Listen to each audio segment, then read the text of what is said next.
Je m'appelle Pascal Philippard, je suis professeur des universités et juriste de formation. Je m'appelle Philippe Pello, donc je suis maître de conf ici à l'université de Lille. Je suis diplômé de Schema, j'ai une thèse et une habilitation à diriger la recherche en innovation et je suis plutôt spécialisé dans le domaine de tout ce qui entoure le management des ressources humaines. Philippe Rosin, donc j'ai 51 ans et je suis enseignant-chercheur à l'IAE de Lille. Jean-Marc Petit, en charge du cours de méthode quantitative appliquée au management. La bienveillance, l'organisation et la persévérance. La capacité à lire un marché, à comprendre un environnement, un marché, la capacité à formaliser ses idées, à rédiger, à formaliser ses idées, et la capacité à comprendre également les préoccupations de ses collaborateurs. Savoir écouter, savoir prendre des décisions justes et apprendre. Toujours apprendre. Curiosité pour comprendre son environnement. Il faut qu'en même temps, il soit à l'écoute des gens qui travaillent avec lui,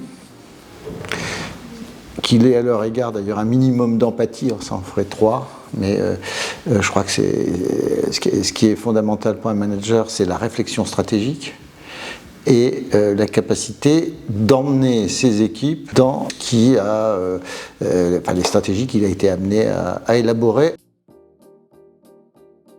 Non, je pense que c'est pas possible. On a des managers qui sont des techniciens et on a des managers qui n'ont pas forcément effectivement ces compétences techniques.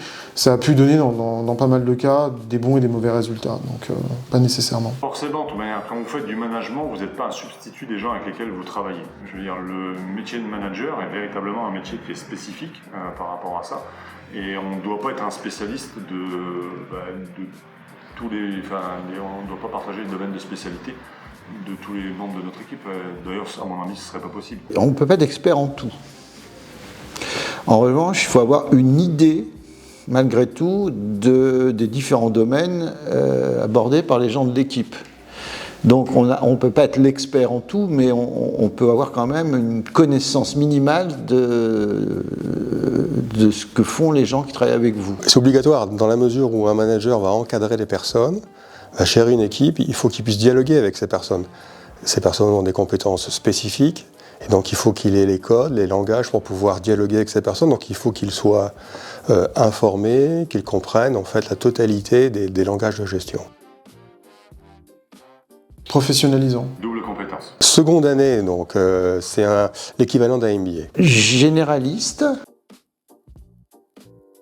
Au cours de droit des affaires, en fait, son objectif, c'est de donner en fait des connaissances générales sur l'ensemble des dimensions juridiques qui concernent le pilotage d'une entreprise, à la fois en termes d'outils et en termes de règles du jeu. Le cours, c'est tout ce qui relève l'analyse de la structure de l'entreprise, donc l'impact de la structure de l'entreprise sur les comportements humains, tout ce qui relève du management d'équipe. Le but de mon cours, c'est de vous donner les clés d'analyse des données statistiques, savoir comment les chiffres peuvent être construits, et justement, c'est pas forcément vous qui construirez les chiffres, c'est surtout être capable d'exploiter des chiffres qui vous sont fournis, compte tenu des indicateurs, des mises en garde aussi que j'ai formulées, et de savoir interpréter également les différents indicateurs statistiques qu'on vous fournit. Pour le cours de stratégie, capacité d'analyse d'un marché, d'un environnement et analyse d'un business model.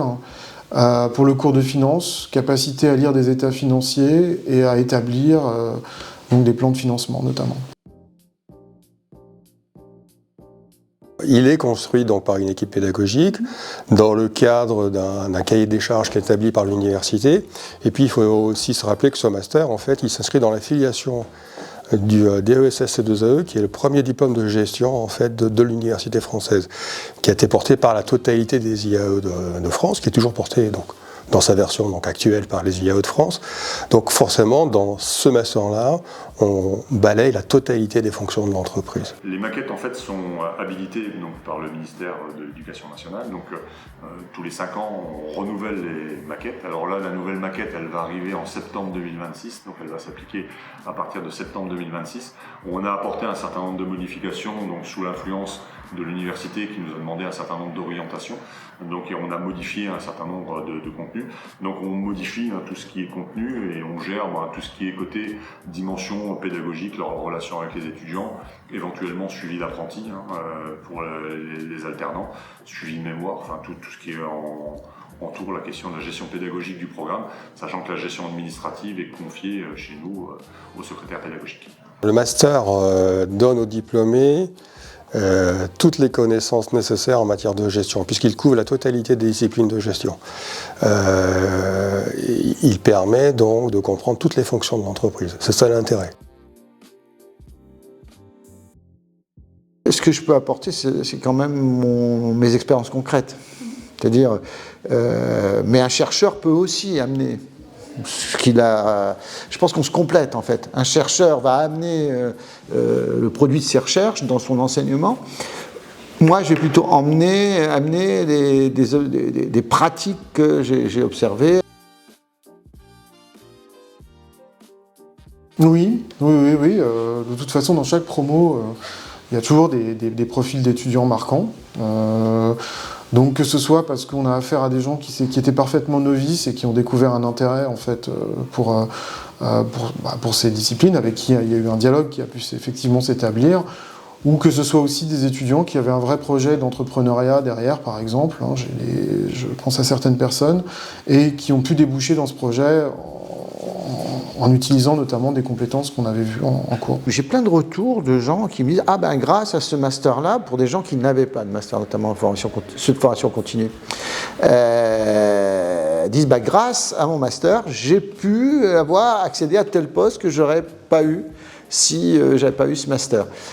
Alors c'est moins vrai pour le groupe apprenti où on a des gens qui ont souvent déjà un master, mais donc sur le groupe apprenti, on sera plus sur à quelqu'un qui a un niveau de compétence plus large, donc à qui je peux demander peut-être plus de choses et qui a un niveau de réflexion un peu plus large. Bien sûr, j'ai toujours des contacts avec des alumni, mais comme ça fait longtemps que j'interviens dans cette formation, il en va de ces contacts comme il en va des contacts dans la vie en général.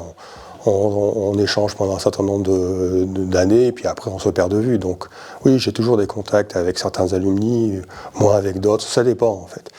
Et quant aux histoires personnelles de certains d'entre eux, bien sûr, il y en a des... Tous les ans, il y a des histoires qui me marquent. Tous les ans, il y a des histoires qui me marquent, dont je me rappelle, et qui font en fait, parce que ce sont des histoires qui sont enrichissantes, qui nous donnent à nous, intervenants dans cette formation, donc le sentiment qu'on sert à quelque chose.